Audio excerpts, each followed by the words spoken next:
मराठा समाजाला कुणबी प्रमाणपत्र देऊन ओबीसी आरक्षणाच्या मागणीसाठी राज्यभरामध्ये मराठा बांधवांचा संघर्ष सुरू असताना पुण्याच्या खेड तहसीलदार कार्यालयामध्ये मराठा समाजाला कुणबी प्रमाणपत्र देण्यासाठी एजंट मार्फत हजारो रुपयांची मागणी होते। कुणबी नोंद मोठ्या प्रमाणात सापडल्यानंतर मराठा बांधव कुणबी प्रमाणपत्र मिळावं यासाठी तहसील कार्यालयामध्ये अर्ज करतात। मात्र सहकारी बाबू एजंट मार्फत महसूल नायब तहसीलदार आणि खालचे कर्मचारी थेट पैशाची मागणी करत असल्याची माहिती समोर आली आहे। त्याबाबतचा एक ऑडिओ सुद्धा आता बाहेर आलाय। ही ऑडिओ क्लिप पुढारी न्यूजने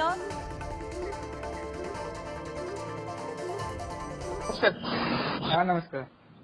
ऐका ना, तुम्ही जी रक्कम सांगितली ना थोडी जास्त वाटली का म्हणतो, बाकी नाही तर थोडे कमी जास्त पण होऊ शकतात, कारण की पुढे याच्या वेळी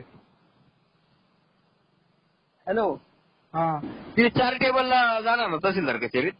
4 टेबलला जाणार ना। पहिलं पुढे सर्कल सर्कल तिथं काय द्यावे लागतील का? सर्कलचं तुमच्याकडे आलं ना, सर्कल लिपिक कारकुन नायब तहसीलदार का? प्रत्येक टेबलला पैसे द्यावे लागेल का? प्रत्येक टेबलला जाणार ना। काही 500 दिलं तर नाही होणार का? कोण बी विचारतो, तो काय साधा दाखलाय का? साधा असता तर मग ठीक होतं। कोण मी म्हणलं मग किती वाजतील? कुणबी म्हणता प्रत्येक टेबलला 2-2, 3-3 हजार रुपये घेतातच प्रत्येक टेबलला का? नायब तहसीलदारांसहित खालच्या कारकुनापर्यंत प्रत्येकाला द्यावे लागते?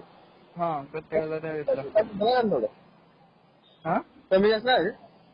थोडे कमी जास्त होतील, पण नक्की अंदाज नाही सांगू शकत। पण एक 10 पर्यंत तरी धरूनच चालू एक अंदाज। 10,000 रुपये धरून चालावं लागेल। बरं चालतंय, मग बघा थोडं कमी जास्त होत असेल मी कळवतो। हो